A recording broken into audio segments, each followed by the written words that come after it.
Hanggang ngayon, marami pa ring taong humuhusga dahil lamang sa panlabas na loob. Sa paaralan, sa kalsada, may mga salitang tumatama ng mas masakit pa kaysa sa suntok.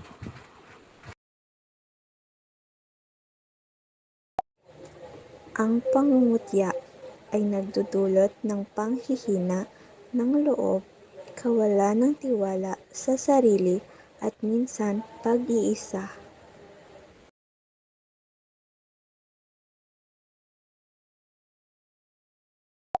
Sa paaralan man o sa kalsada, may mga salitang tumatama ng mas masakit pa kaysa sa suntok.